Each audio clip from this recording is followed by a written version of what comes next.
we're going to find any consensus here at all. There are, this is a studio audience full of teachers and passionate teachers. And it's good to know that there are the teachers out there that are standing up for your right to be an individual and teach the way you feel is the most effective.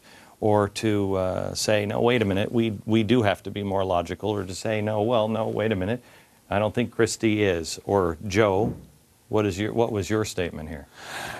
Unions don't behave perfectly. No organization I've ever been in has gone without disappointing me at some time, whether it's my union, whether it's my company, whether it's my church, whether it's my family, and frankly, sometimes myself.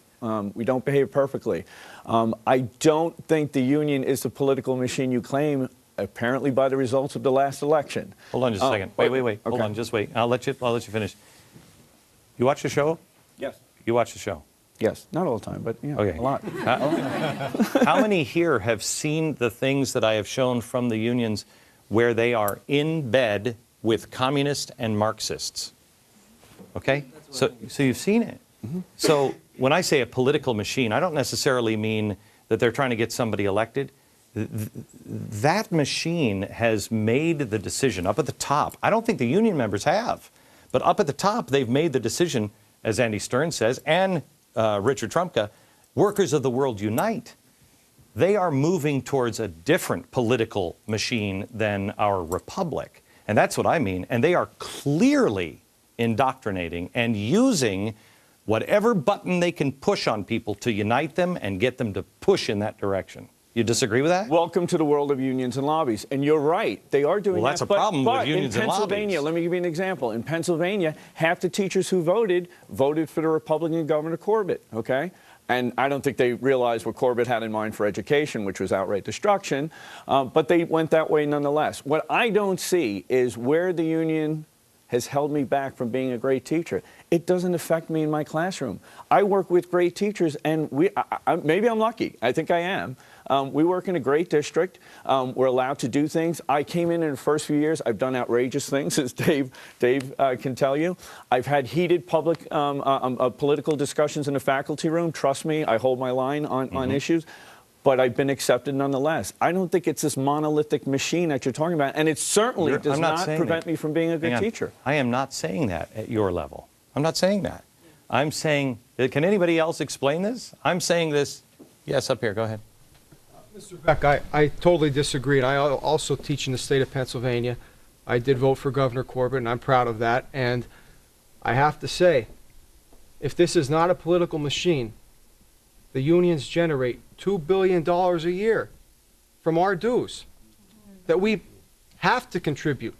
If they are not a political machine, then why does that money not go towards education? I mean, you've seen the, who was the guy that was the head of the union here recently? We played his farewell speech, and he said, look, we can all say that we're here for talking to the unions. We can all say we're here for the kids. You remember this speech? Who was it? Do you remember? Anybody remember? The NEA president. NEA president, that's what it was. NEA president. We're here for the power. Not about the kids. Not about the kids, we're here for the power. Yes. How do you protect the rights of the teachers in terms of like going back to traditionally with women and when it started with teaching, when teachers would get exploited and different things are going on, how do you protect the rights of the teachers when you don't have the solidarity and the collective bargaining? I'm not against, believe it or not, I just talked to my mother-in-law, I've told this story before, was arrested on a union march with Jesse Jackson, okay? And I just told her just the other day, she said, man, our school is out of control. And I said, Mom, I will march with you. She works at Yale. They treat their employees like garbage. Unions, I'm not against unions. I'm against corporations being so wildly out of control with no one watching over them. No, there's no stop. Right now, call the police on GE. Who are you going to call? Who are you going to call? All the way to the White House. There's no one to call because they're all in bed. Okay? If somebody's abusing the system in a corporation or in schools or whatever, and there's no union, who are you going to call? What, are you going to get another job? You're not going to get another job. You know what I mean? So it's the balance of things. When unions become too powerful, they get out of control. When business becomes too powerful, out of control, it's do the right thing. And that's what's not being taught anymore. Yes, in the back. Oh, a couple of things. Our unions, the UFT, I work and teach in New York City, and a lot of times there's problems with older buildings, asbestos, PCBs, things of that nature. And the UFT has come to the defense of the kids, you know, stopping work, making sure the school is a safe environment to learn in. So they do some good as well. I agree with you, though. They become a large, political, powerful machine that, in my school, there are a lot of people that don't agree with their political agenda. They're out there. People are Yeah, but afraid your to money- speak up. Your money speaks louder than your words. Josephine. Very long microphone. I believe we need competition. I mean, when you're in business and you want a good product, you have competition. The unions are squashing the competition. You don't want competition, Joe. That's not true. Okay. That's a distortion. What I'm saying is, and coming from business, I'm a former chief financial officer. I understand economics. I'm a capitalist. Believe me. I vote Just your not way in most of the education. time. Here's the deal. Here's where the business model fundamentally breaks down, and I can go on for 2 hours about this. Let me give you an example. In business, if your revenues are down 20%, what do you do? What do you do? You fire or cut back or Right, you because raise you prices. don't need as many people to produce product, service, deliver, administer it, okay? Our revenues get cut by 15%. Do we get rid of 15% of our kids? No, we keep them. Pardon me, go ahead. Wait, Also trim fat too to And stay there's alive. not nearly as much fat in education. Believe me, I've Oh, seen it. no. There is not nearly. Who agrees with that? Who Not agrees that nearly. there's not enough fat to cut? There's not a lot of fat to cut in schools. Right, okay. Is there some? Sure. There is fat in every profession. Pardon me? Yeah. In business, you basically, you bring stuff home from work. People do it all the time. In teaching, we steal stuff from home and we bring it in. Okay, let me tell you something, though. I went to... hang on. because my kids have gone to Christian schools, and I teach Exactly in a right. Christian school, and we become highly resourceful teachers. We end up reusing everything from the scrap paper that we cut it in half a test. Back in a minute.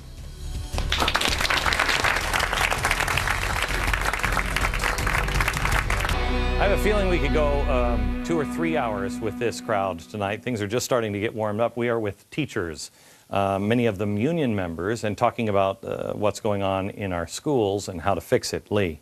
Yeah, so in Pennsylvania, where we're from, it's not a right-to-work state. So the teachers have to join the union, or pay dues.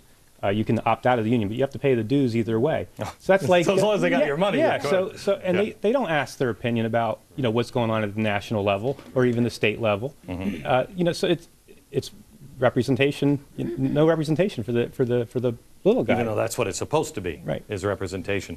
Yes, Dan. Yeah, I have a toddler that's about to enter into kindergarten, and I am listening to everybody here just concerned that she's not going to be co-opted into some form of a political machine. I brought a book with me today that's from 1933, and it was a German propaganda book where the children would collect photographs and fill them into the book and look at how great the heroes of the Nazi Party are. And I see it already where my daughter's in pre-K and she comes home with little coloring pages, and some of the pictures are people sitting in traffic, and it's supposed to be a thumbs up or a thumbs down. Now, why is that a thumbs down or a thumbs up? Why is it even on the page? She's in pre-K. Well, you're already seeing it too. I'm already seeing it. Yeah, one of the guys that works with me, Joe. How old was your daughter when this happened? Or is Joe? Is he here?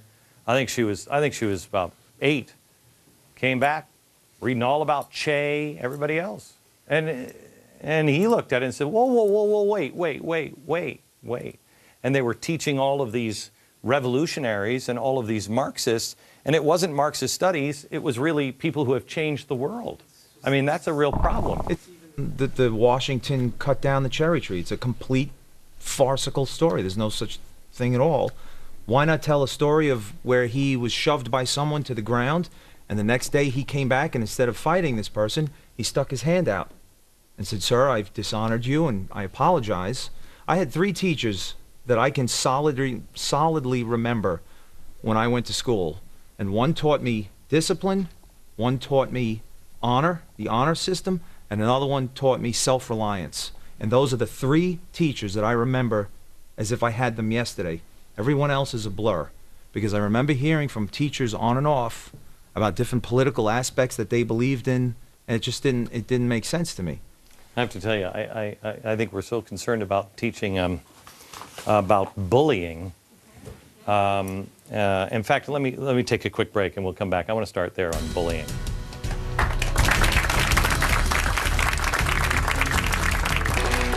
You know, I was going to talk about bullying because I mean, me personally, I think we were spending so much time on bullying in school, and it doesn't make any sense because we're also seeing bullying all the time being rewarded in real life. I mean, I'm sorry, the capitalist system works every time.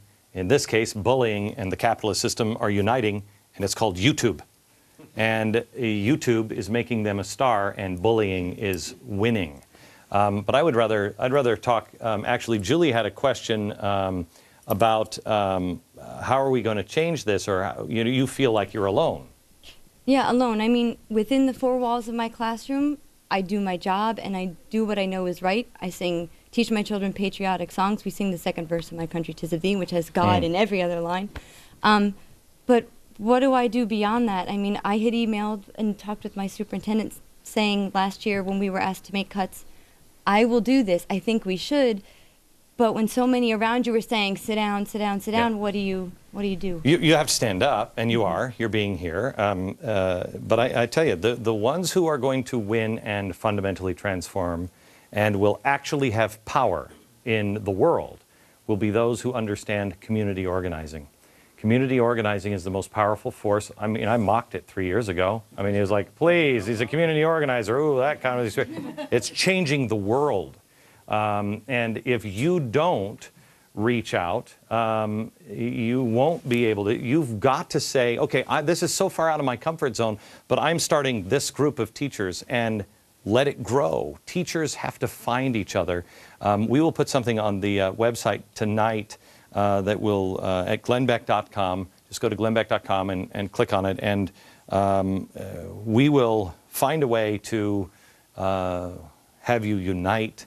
And if anybody wants to start some organization where teachers who believe things are out of control and we've got to find a new way, you write to us at glenbeck.com, and we'll try to put you together. Thanks. Back in just a second. All week, I've been telling you that there's 2 words that Americans need to know. One is compassion, and I think this group has it. And the other is courage, and I know this group has it. Thank you for coming and speaking out and beginning a stand. And we will have more on this in the coming days. Lots of news to share with you next week. Don't miss a single episode. We'll see you then. From New York, good night, America.